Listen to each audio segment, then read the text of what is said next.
Purport by Srila Prabhupada. In Bhagavad Gita 4.9, the Lord says, Tyaktva deham punarjanma naiti mameti. After giving up the material body, the devotee of the Lord returns home back to Godhead.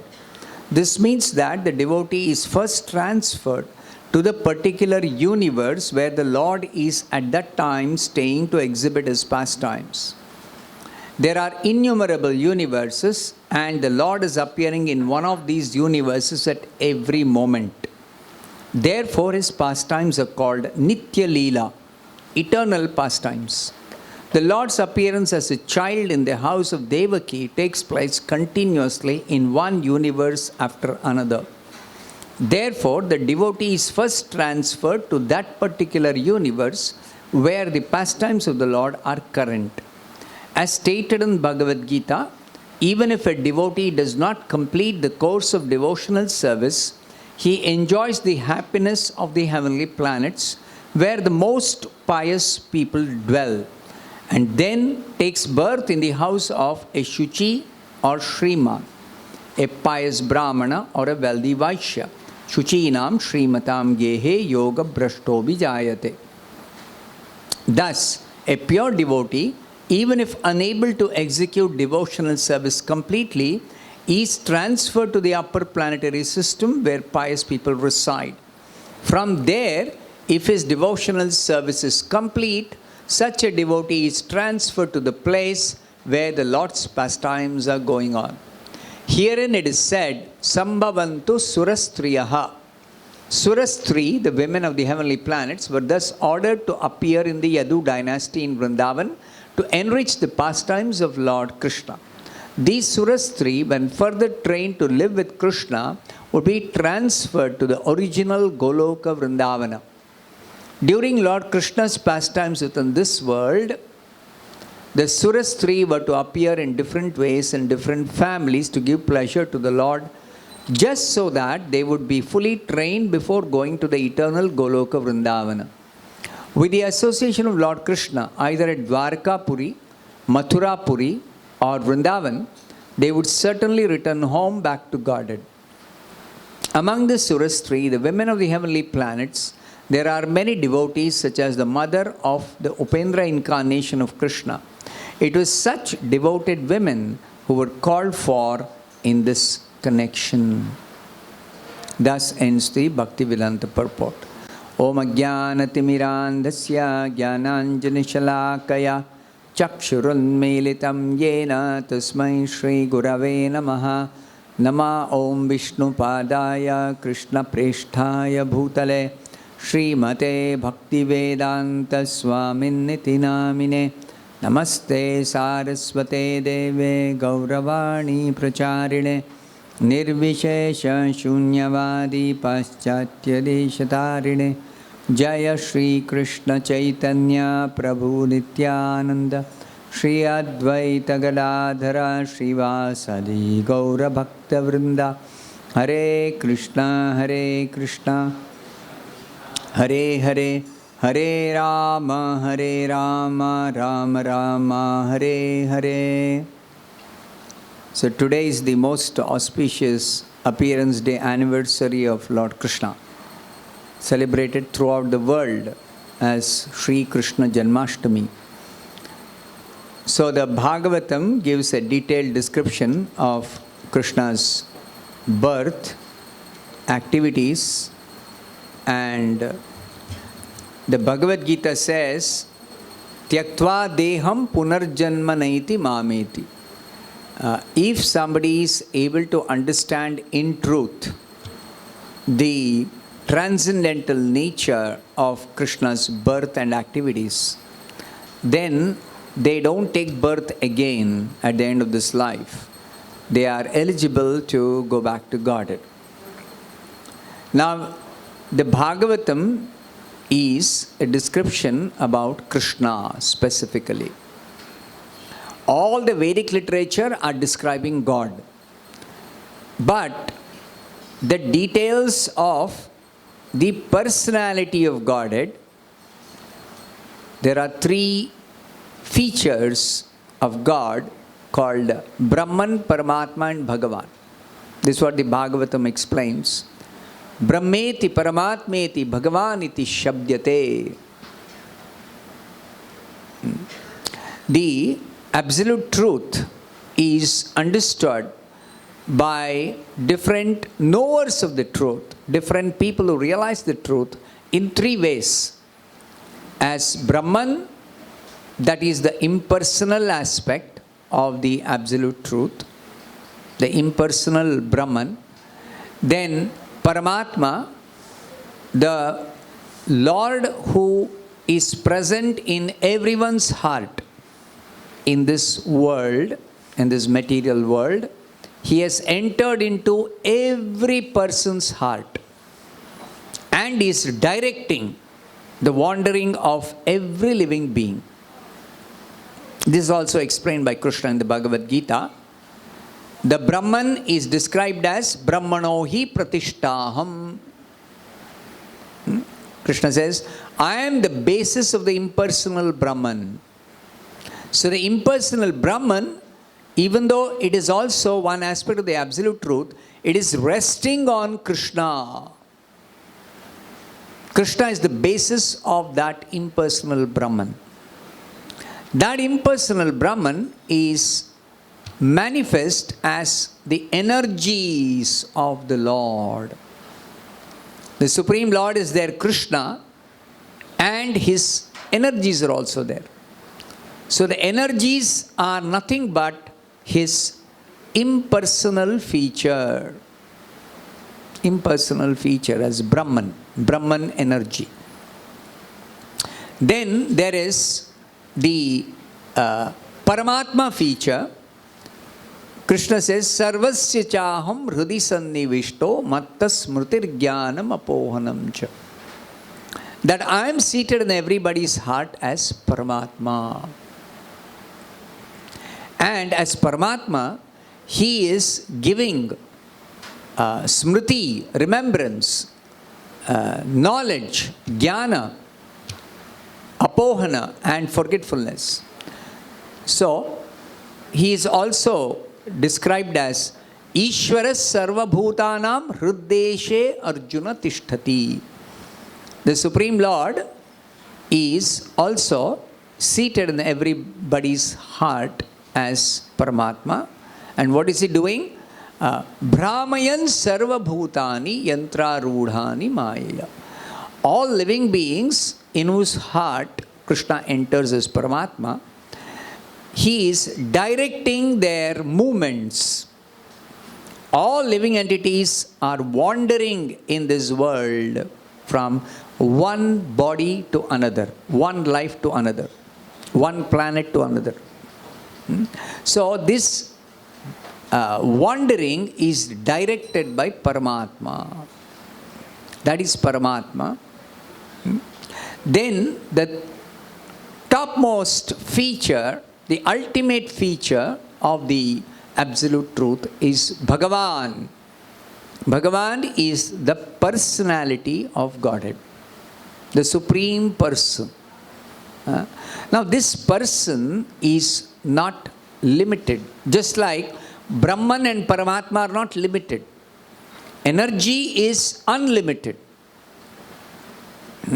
Similarly, the energy is understood in three different manifestations or three different aspects of the energy also. The internal energy, Vishnu Shakti para prokta kshetragnyakhya tatha para avidya karma sangya anya tritiya shakti rishyate. In the Vishnu Purana it is said, Vishnu Shakti, the energy of the Supreme Lord, is present in three ways. One is called Parashakti, the transcendental spiritual energy. This spiritual energy is seen in the form of the spiritual world. The spiritual world is full of different planets. There is a spiritual sky, there are the spiritual planets, and there are spiritual personalities who also belong to this category of spiritual energy. So the spiritual energy can be understood as the spiritual sky, the spiritual planets, and the spiritual personalities. Just like Radharani, she is made up of the spiritual energy of Krishna. That's also called his personal energy. Personal energy means for his purpose. The spiritual sky, the spiritual planets, and the spiritual personalities are, in that sense, non-different from Krishna. For his own purposes, the spiritual energies manifest in various diversities. Then there is the external energy or the material energy. This material energy is this matter, this material world. This material energy is manifest as this material world made up of different material elements. And also the material bodies that all of us have, all the living beings have. So this material energy is for not Krishna's personal purpose, it is for our purpose. It is for the sake of us to enjoy materially, to try to be the Lord of this material energy. So this material energy is for a different purpose than the Lord's own purpose. So this material energy is the second energy. The third energy is the living entities, also called as Kshetrajna. Kshetrajna means we are within this material body, which is called the Kshetra, or the field of enjoyment, or the instrument for our material enjoyment, and we ourselves are the knowers. Kshetrajna. Jna means one who knows, or one who is aware, or one who is conscious, or one who utilizes. So we utilize our body, material body, for our purposes, for our enjoyment, for our lording over others, or other objects, or other persons.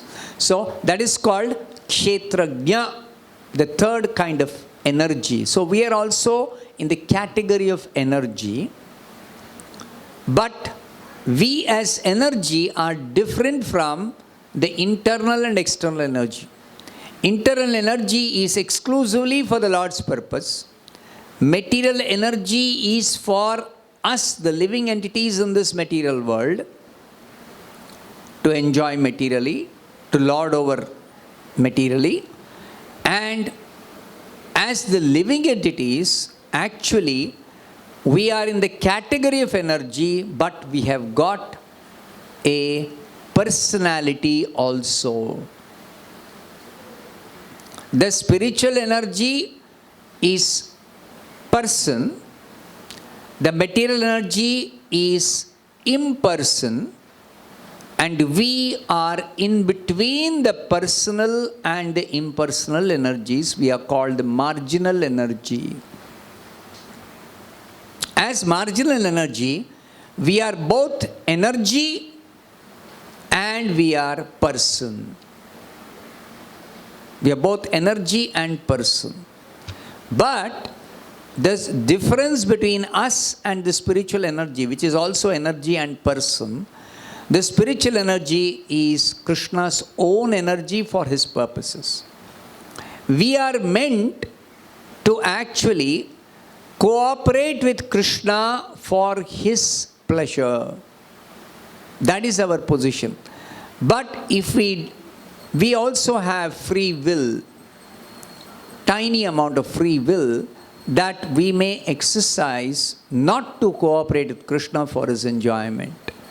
In such a case, we are placed in the material energy, in the material world, where we can try to be independent of Krishna, try to enjoy independently, try to enjoy materially, try to lord over material nature, try to take Krishna's position in this material world. So this is the specific position of each one of the living beings. The living being can be in the spiritual world if they are agreeable to serve Krishna, and can be in the material world if they don't agree to serve Krishna. So the characteristic of this material world is that everyone in this material world, by birth in this world, is forgetful of Krishna. This forgetfulness is necessary for us to try to enjoy independently of Krishna. Otherwise, we are totally helpless. Our position is to depend on Krishna. Always we are sheltered by Krishna. But in the material world, the shelter of Krishna, this help, the support of Krishna is given indirectly through his external energy called Durga Devi. Durga Devi provides all our needs exactly according to the direction of Krishna. That direction of Krishna is available to Durga Devi as Krishna, as Paramatma, the super soul, who has entered into everybody's heart and is entered into every material atom and is directing everyone and everything completely according to his laws. So, if we are not agreeable to serve Krishna favorably, then we are placed in the material energy and we are completely under the control of Durga Devi, the material nature. We are completely under control of material nature. In the spiritual world, the devotees who are agreeable to serve Krishna. Now, as I said, there are two categories of devotees in the spiritual world. One is those who belong to the internal energy. They are Krishna's own devotees and they are completely engaged in serving Krishna exclusively. They are only meant for Krishna's service. Krishna's own energy, Krishna's personal energy. So there are many categories of devotees in this category of Krishna's internal potency. Many categories of devotees. In the spiritual world, the cowherd men, the cowherd boys, the cowherd girls, the cowherd women, the trees, the river, the plants, the bees, whatever makes up the spiritual world, everyone is a devotee. In the spiritual world, there is no matter, there is no material object, there is no dead object, just like this table. This table is dead wood, made up of dead wood, correct? So, in the spiritual world, there is no matter, there is only spirit. Spirit means living. Spirit means full of energy, full of consciousness, full of desires, full of personality, full of activity, full of activity. So, in the spiritual world, Krishna is there, the supreme person, the supreme soul, the supreme energetic, and his devotees who are in various forms, all different forms, including the land. Land is also a person in the spiritual world. The river is person. The hill is person. The plants are persons. All of them are serving Krishna. That is Krishna's position. Everyone is serving. And how are they serving? They are not serving under force. They are not serving for some exchange of some material gain. They are loving servants. They serve out of love. They serve out of love.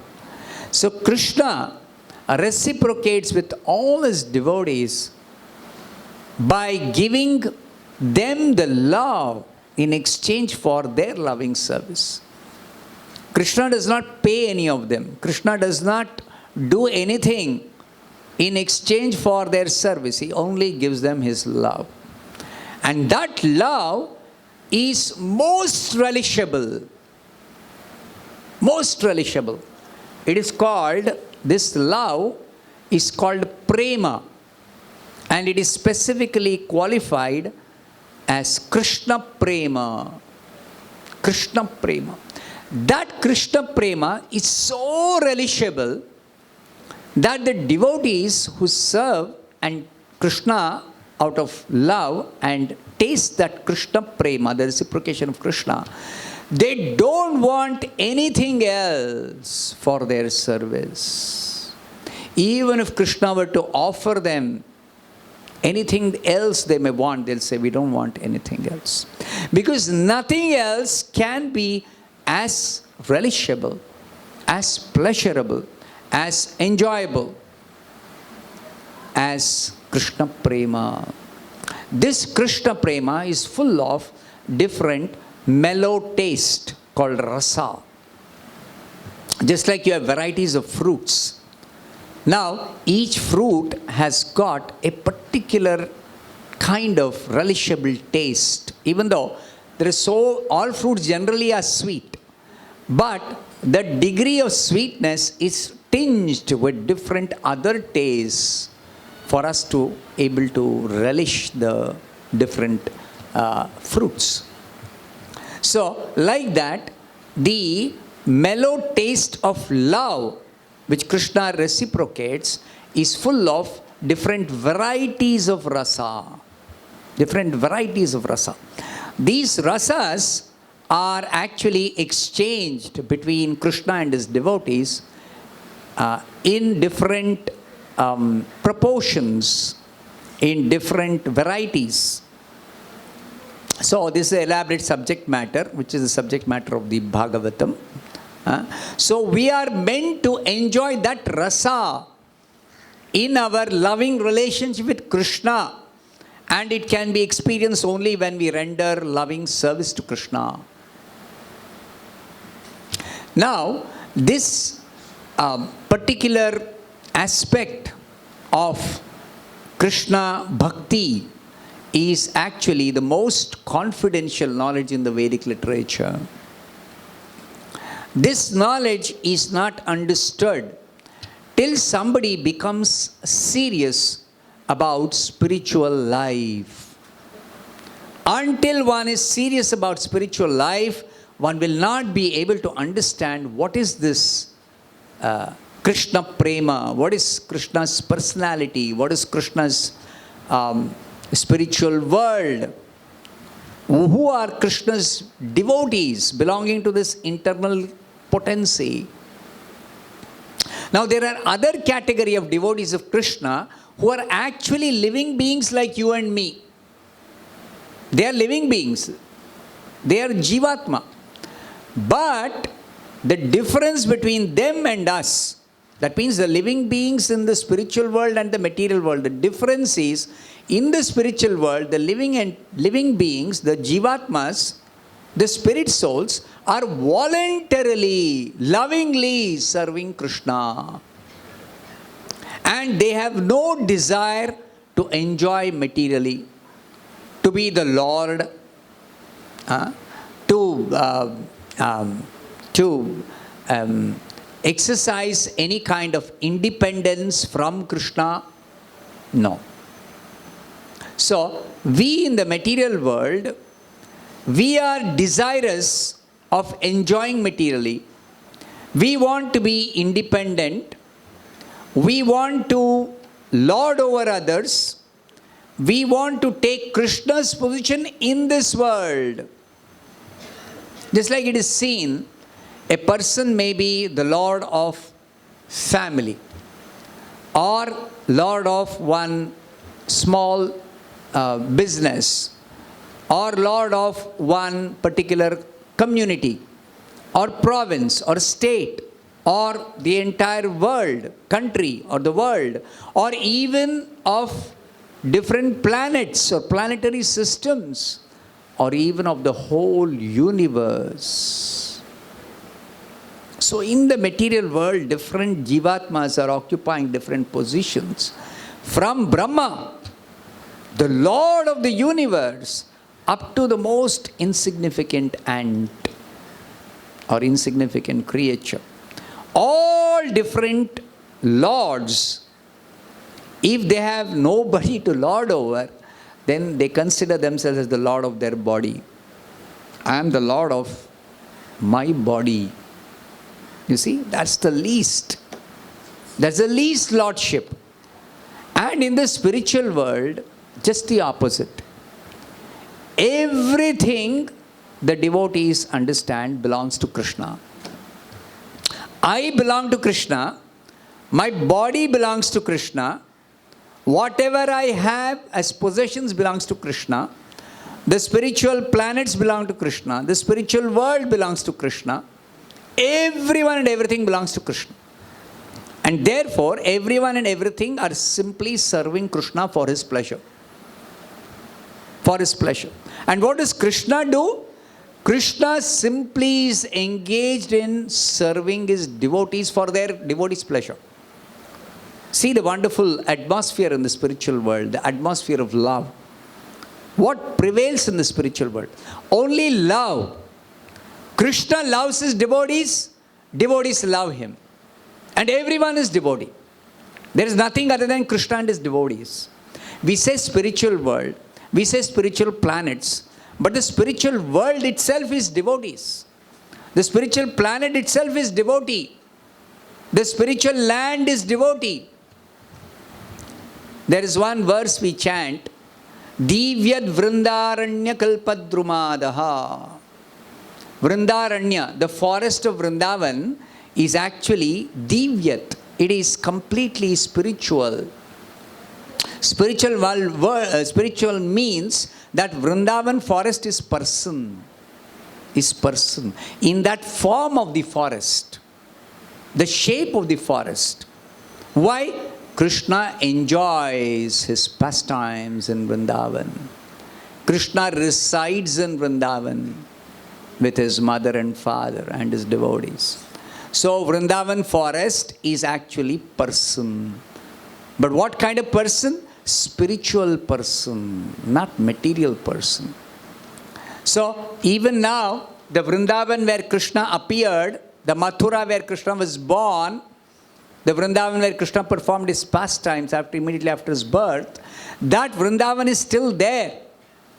But that Vrindavan, when it is in the material world, Krishna comes from the spiritual world.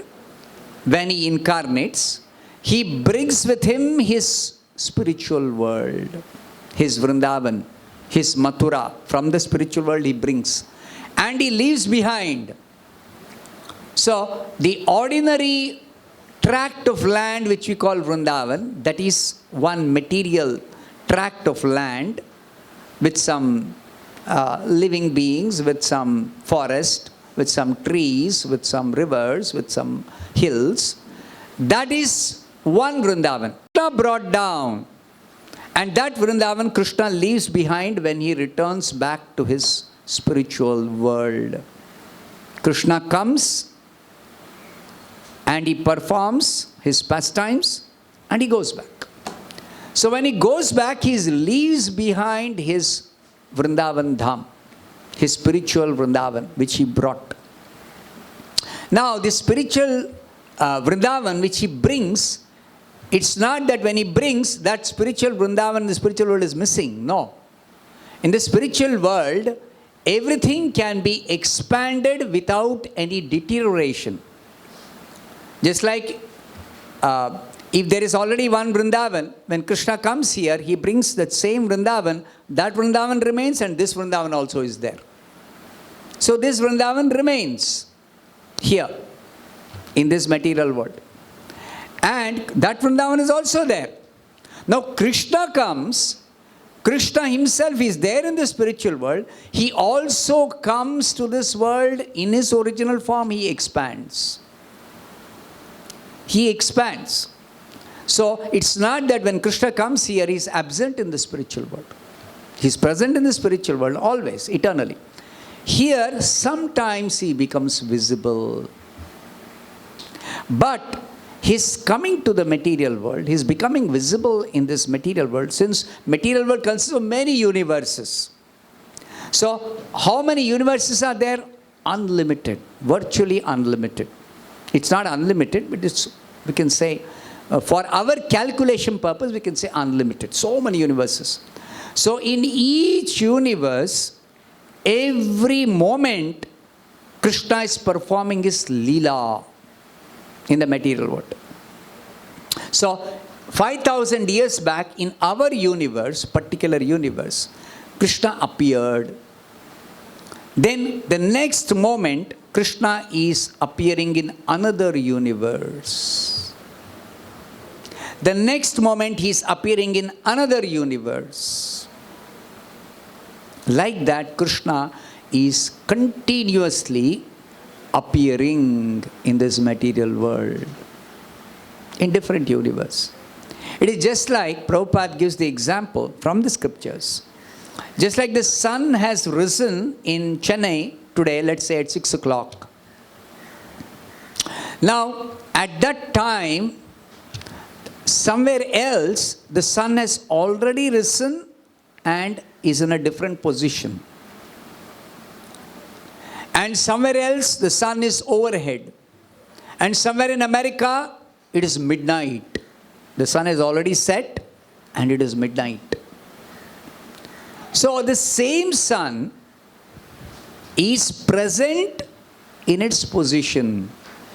But relative to us on different parts of the earth, we see the sun as either rising or overhead or already set. Correct? So, just like it is sunrise now, 24th of August 2019, it is sunrise, or it is 2.5 hours, 2 3/4 of an hour past sunrise. Somewhere else the sun is rising. Somewhere else the sun is yet to rise. As far as 24th August is concerned, in America it's still to rise. Correct? So like that, Krishna, he actually performs his pastimes and it appears like he's just taking birth in one universe. He's already taken birth, but he's doing something else after his birth in Vrindavan.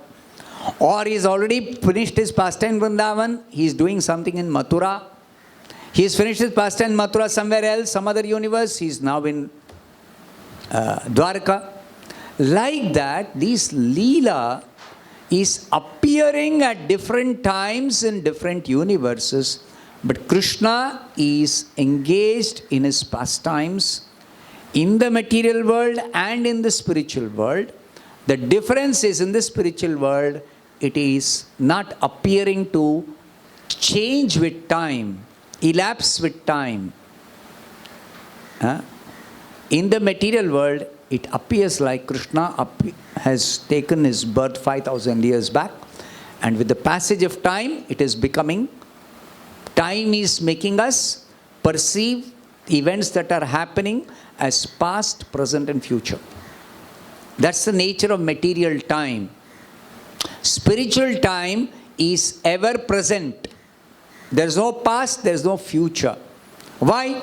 In the spiritual world, time does not destroy anything. What does time do in the material world? Kalosmi lokakshayakrit.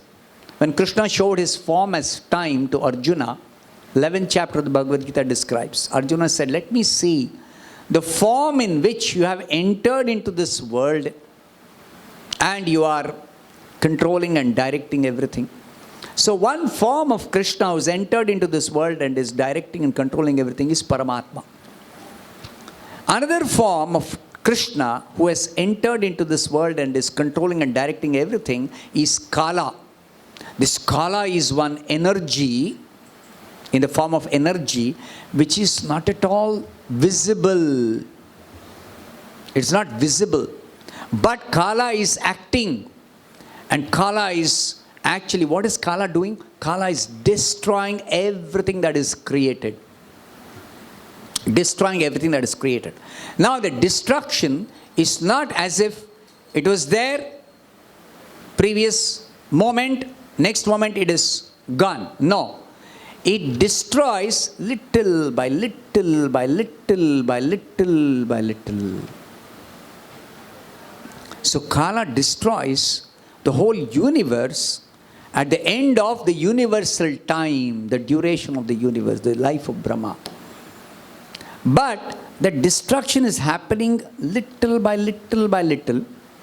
So if the destruction is so little, for a very, very, very, very tiny creature whose body is very, very, very, very small, up to how small? Atom. So atomic size body, the particular creature is experiencing, my life duration is 1 moment. Atomic time. Then there are other creatures who have got body which duration is several moments. So that much time, that body, that living being or that creature experiences my lifespan.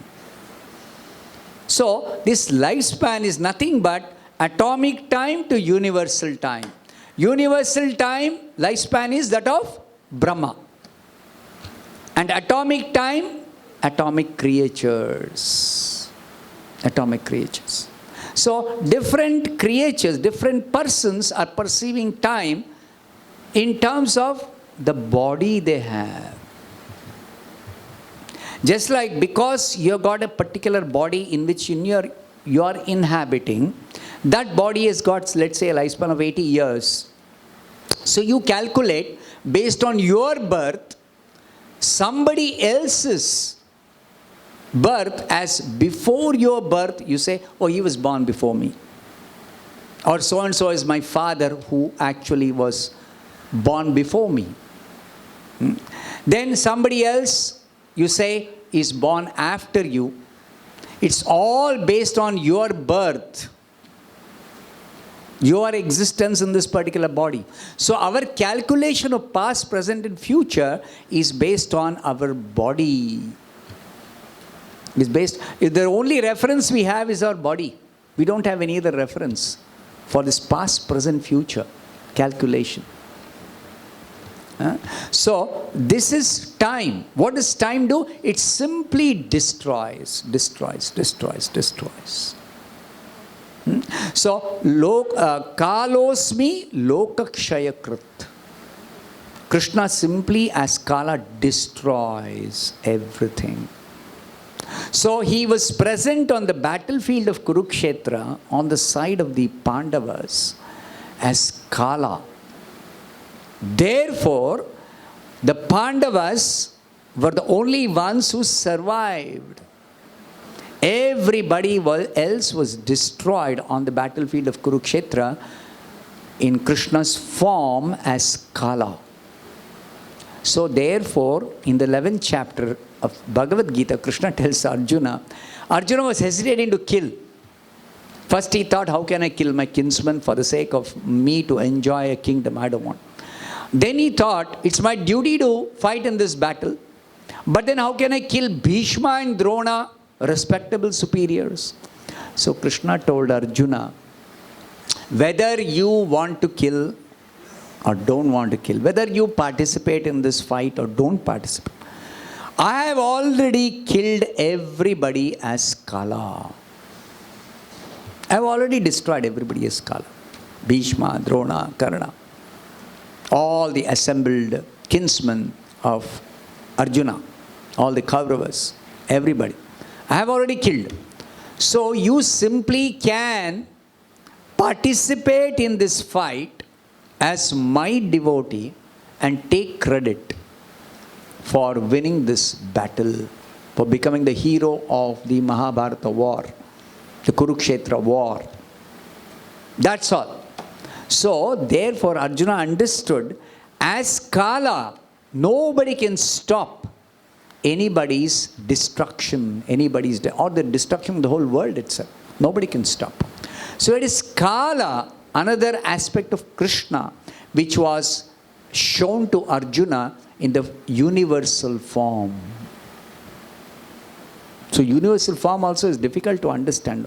What is this universal form which was shown to Arjuna? This universal form shown to Arjuna was the form of Kala, as time. So this Kala actually in the material world is Lokakshayakrit. In the spiritual world there is time. There is time in the spiritual world. Like the spiritual time is Krishna rises in the morning, and then Krishna is nicely given a bath by Mother Yashoda. Then Mother Yashoda packs, feeds him first some breakfast, and then packs nicely some lunch and sends him for cow herding. So there is time in the spiritual world, but time in the spiritual world does not deteriorate anything. Nothing is destroyed by time in the spiritual world. Spiritual world, Krishna never grows old. Krishna never grows old. In the spiritual world, Krishna never takes birth. So this pastime of Krishna being born is peculiar to this material world. This pastime is not there in the spiritual world. Even though the pastimes of Krishna in this material world are a replica of the pastimes of Krishna in the spiritual world, not all pastimes are like that. Some pastimes are replicas. Like Krishna being taken care of by Mother Yashoda and being sent for cow herding is a pastime in the spiritual world that is eternally going on. In the spiritual world, eternally Krishna is Yashoda's pet child. Eternally Krishna is cowherd boy for some other cowherd boys. He is cowherd boyfriend. Eternally Krishna is Radha's beloved. Eternally Krishna is the friend of Arjuna. In the spiritual world, Krishna is friend of Arjuna eternally. So like this, Krishna's pastimes in the spiritual world are eternally going on. His devotees are eternally the same. They are continuously engaged in their pastimes, in their service to Krishna in his pastimes. So Mother Yashoda, for Mother Yashoda, Krishna never grows old in the spiritual world. In the material world, Krishna adjusts things in such a way that he displays his pastime as son of Mother Yashoda, as friend of a cowherd boy, as friend of Arjuna. He displays in different facets of time, he displays all these things. So Krishna appears to take birth. That birth pastime never happens in the spiritual world. There's no birth pastime. There's no birth pastime. So Krishna takes birth in this material world to display his pastimes for us who are in the material dimension.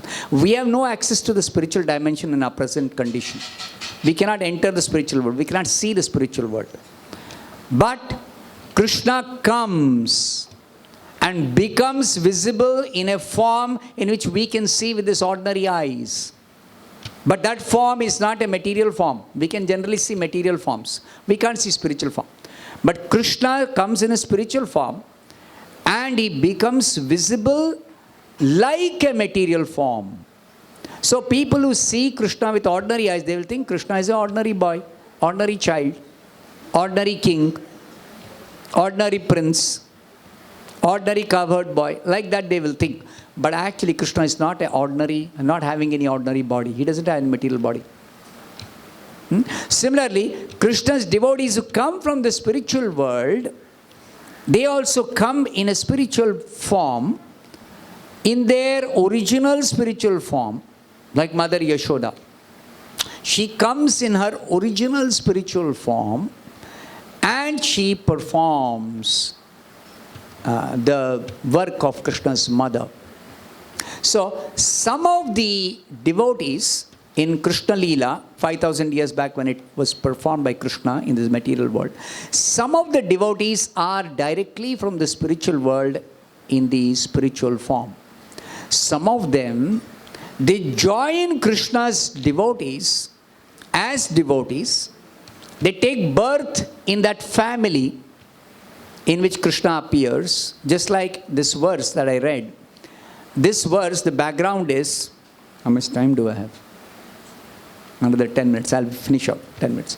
This verse, the background is, it is described in the Bhagavatam that Krishna appeared at a time when the earth was overburdened by demons who were dressed up as kings and who were persecuting ordinary people, especially saintly persons.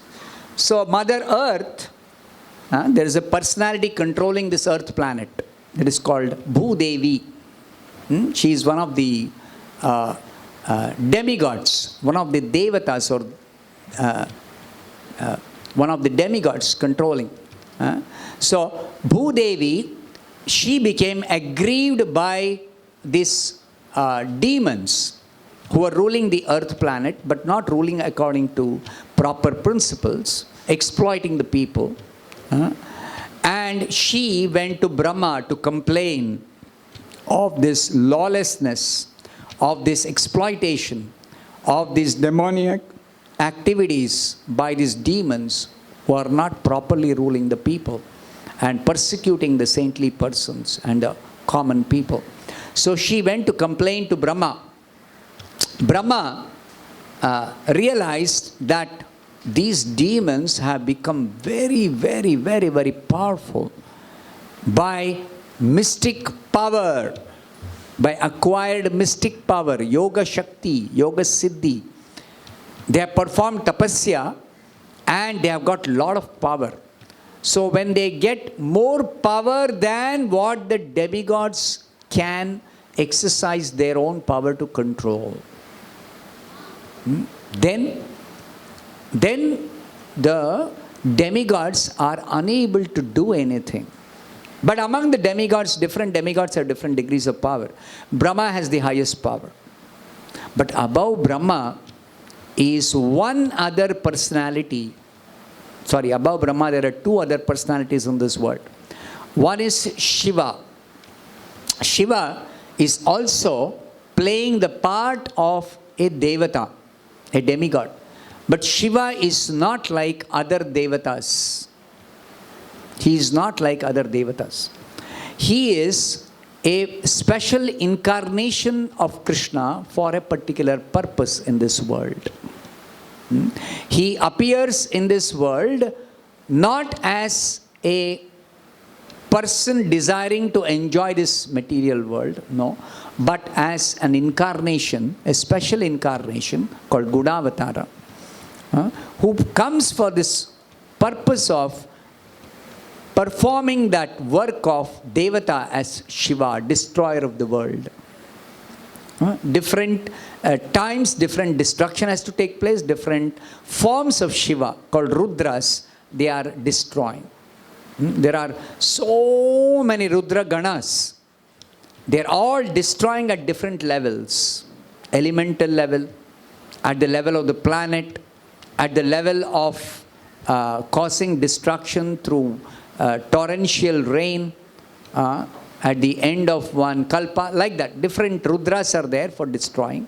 So above all of these Rudras is that person Shiva from the spiritual world, who is actually one of the incarnations of Krishna in this world, material world. He is in the spiritual world, he is also in the material world. That Shiva is not like a Jiva. He is not a Jiva. So he has more power than Brahma. So Brahma will take help of Shiva if he himself is unable to solve any problem in this world. And Brahma could not take help of even Shiva because these demons had more power than even Shiva, than what Shiva actually displays in this material world as a devata. Then Brahma and Shiva and all Bhudevi and the other principal devatas, they all went to Vishnu.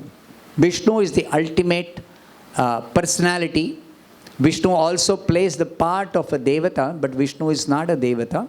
Like Shiva is not an ordinary person, even Vishnu is not an ordinary person, but Vishnu is above Shiva in this material world, in the material world's hierarchy.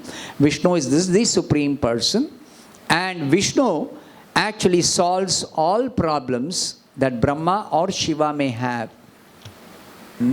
Because ordinarily other devatas, if they are able to solve the problem, they are able to control, they are able to do their function, they do it. If they are not able to, then they go to Brahma.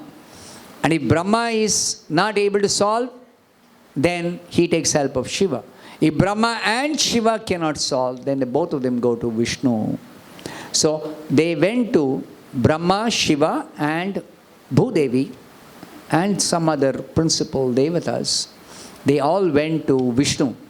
And Vishnu gave assurance that the Supreme Lord Krishna will appear as the son of Vasudeva to actually destroy these demons and protect the devotees.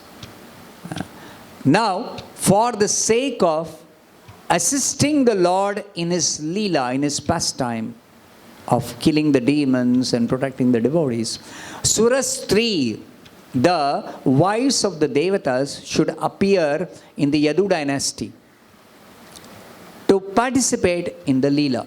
Now, what is this participation in the Leela of the Lord? That is explained that those who are practicing devotional service to go back to Godhead, before they are actually promoted to the spiritual world, they get a chance to get trained up in serving Krishna in the material world. So in the material world, some universe, Krishna's pastimes are always going on. Krishna's pastimes are always going on some universe. So during the duration of this universe, which is the same as the duration of all the universes, different devotees who are eligible to go to the spiritual world because they have perfected their devotional service, they take birth in that particular universe where Krishna is currently performing his Leela. So that is the reference here. The devotees who are ready to go back to the spiritual world because they have perfected their devotional service, they take birth where Krishna appears in that particular universe. And they appear in the same family as Krishna appears. So same dynasty as Krishna appears. And then after appearing, what do? They serve Krishna in the particular Leela that they can participate in their position. And then after Krishna's pastimes are wound up in that particular universe, then they all go to Krishna's personal abode in the spiritual world, where they'll be engaged in those pastimes of Krishna like they have been trained. Like they have been trained. So that is the particular reference. Lord Vishnu gave assurance to Brahma and all the Bhudevi and Shiva and all other devatas that the Supreme Lord Krishna will appear. Now, appearance of Krishna, there are other incarnations of Krishna also. Other incarnations of the Supreme Lord Vishnu. Right? Narsimha, Vamana. What about those other incarnations? The other incarnations are particularly meant for mitigating the problems that the devotees or the devatas face. Like Vamandev appeared because Indra was actually defeated by the demons. Indra is the devata. Normally Indra rules as the king of the heavenly planets where the devatas reside. But Bali Maharaj, one of the demons, he overpowered Indra. He overpowered Indra. And then the demons took charge of ruling the heavenly planets. Now the demons, they create havoc. Even though they may acquire some power by their tapasya, still they don't follow the scriptural injunctions. Therefore, they are unable to do welfare activity for the people they rule. And therefore, whenever there is such discrepancy, misuse of power. Now, this power somebody may acquire by pious activities, by performing mystic yoga, etc. But the power should be properly utilized for good purpose. But somebody misuses power, then the devatas, if they are able to set right this misuse, then everything is fine. But if the devatas are unable to set right, then the Supreme Lord personally comes on the request of the devatas, or the Supreme Lord sends one of his devotees from the spiritual world who is empowered to deal with these miscreants, to kill these miscreants, to actually destroy these miscreants. So the Lord or his pure devotees come to this world from time to time. That we say incarnation. So all incarnations except Krishna's incarnation is meant specifically for solving the problems of this material world. Paritranaya sadhunam vinashaya cha dushkritam dharma samsthapanarthaya sambhavami yuge yuge. Krishna says, every yuga I appear in so many various incarnations in order to carry out three particular purposes: to re-establish the principles of dharma, to protect the devotees, to kill the demons. But when Krishna comes along with the particular incarnation of his own, who is meant for these three activities. So Krishna appears in another form called Vasudeva, which is within the body of Krishna. Vasudeva. So Vasudeva is the incarnation of Krishna for these three purposes: killing demons, protecting the devotees, and re-establishing the principles of dharma. But Krishna himself from the spiritual world, he doesn't come for these three purposes. He comes to display his Vrindavan pastimes, his Mathura pastimes, his Dwarka pastimes. And these pastimes are special because these pastimes are replica of the pastimes that are going on in the spiritual world. In the spiritual world, there are no demons. So killing demons, there is no such activity of the Supreme Lord in the spiritual world. Taking birth, there is no such activity of the Supreme Lord in the spiritual world. So killing demons, taking birth, these are all peculiarity of Krishna's pastimes in this material world only. These pastimes are not there in the spiritual. So the other pastimes, like Krishna enjoying with his devotees in Dwaraka, those pastimes are displayed by Krishna in this material world when he comes as Krishna. His pastimes in Mathura, with his devotees in Mathura, that is displayed by Krishna only when he comes as Krishna. That is going on in the spiritual world. That is going on in the spiritual. Whereas the activity of Krishna killing the demons, Krishna taking birth as son of Vasudeva and Devaki, these are all peculiarities of the material world. These are only meant for the material world. These pastimes are not in the spiritual world.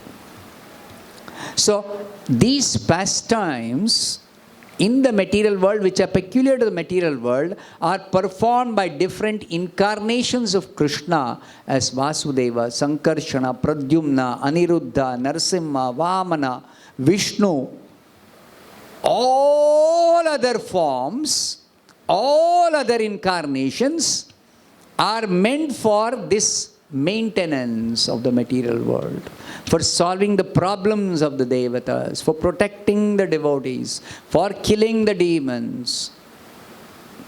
Only Krishna is meant for displaying his pastimes which are going on in the spiritual world and inviting us. Throughout the Bhagavad Gita, Krishna says, come back to me, come to my abode. So he has come to invite us, to attract us by displaying his pastimes. The pastimes are described in the scriptures. But Krishna not only has given the description of his pastimes in the spiritual world in the scriptures, he also comes and demonstrates or displays those pastimes. Those pastimes are especially attractive.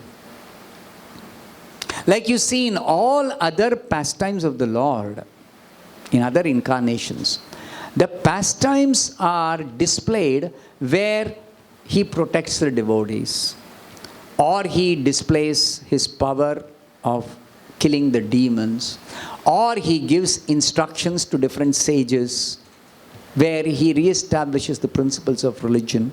He teaches the Sankhya philosophy of devotional service, or he gives extraordinary knowledge of the spirit soul. All those incarnations, other incarnations are doing.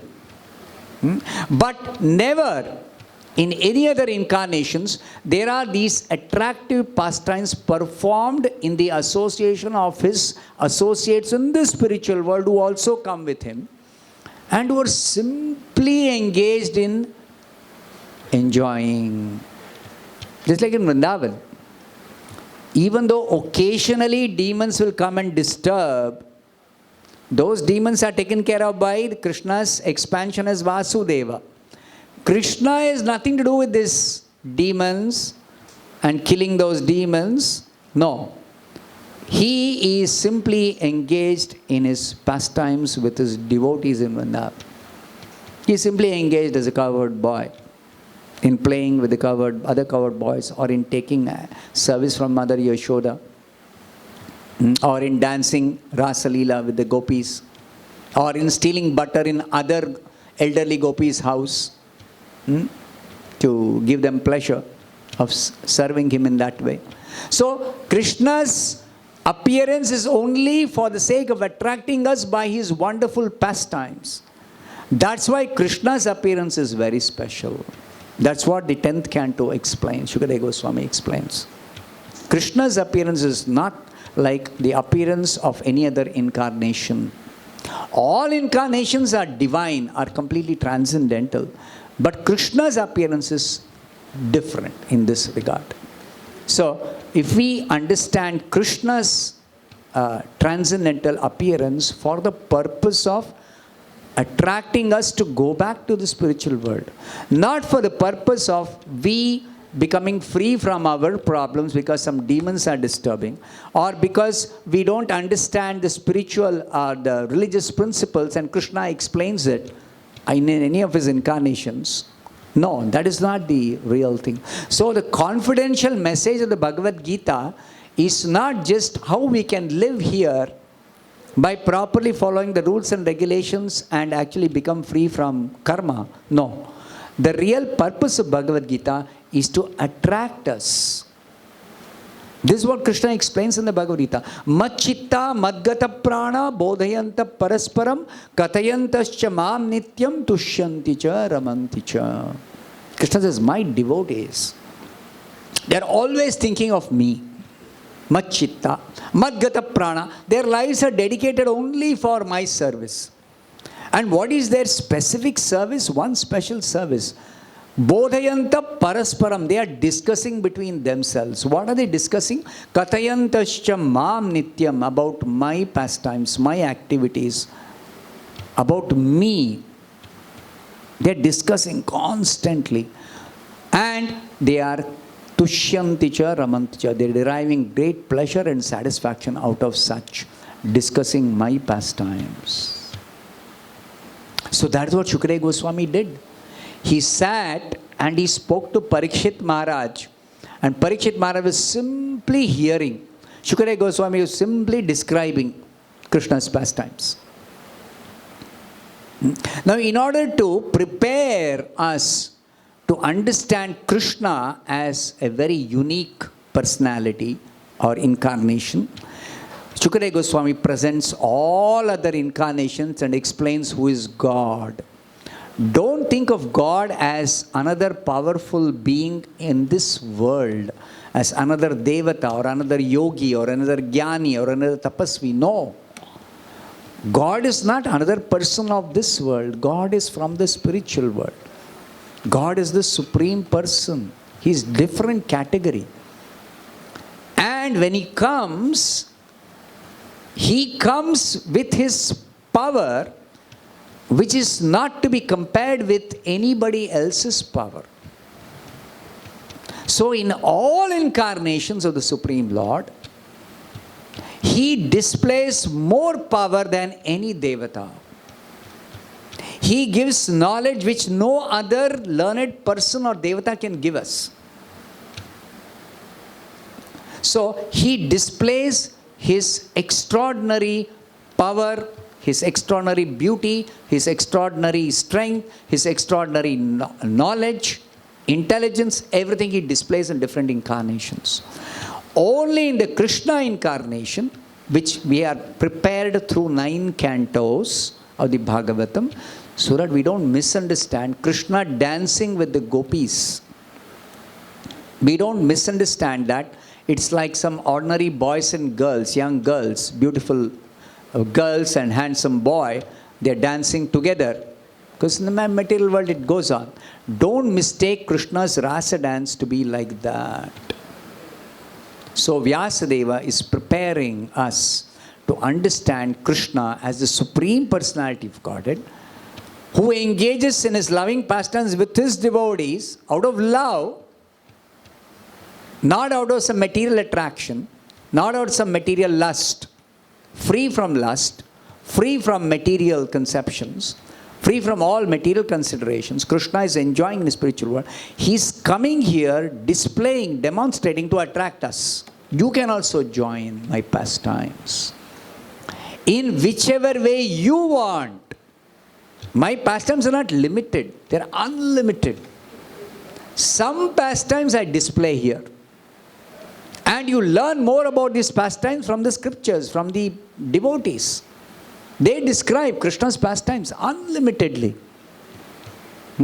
So you get attracted to Krishna and you actually establish your devotional relationship with Him. And in that loving relationship, you go back to Krishna. That is the purpose of Krishna's incarnation. To invite us, to attract us, to go back to Him. Not merely to get some spiritual knowledge or some protection or become righteous. No, it is beyond all that. It is that and more. Krishna also does that. He gives instructions in the Bhagavad Gita how we can live without committing sinful activities. But He gives the specific knowledge about His self in the spiritual world.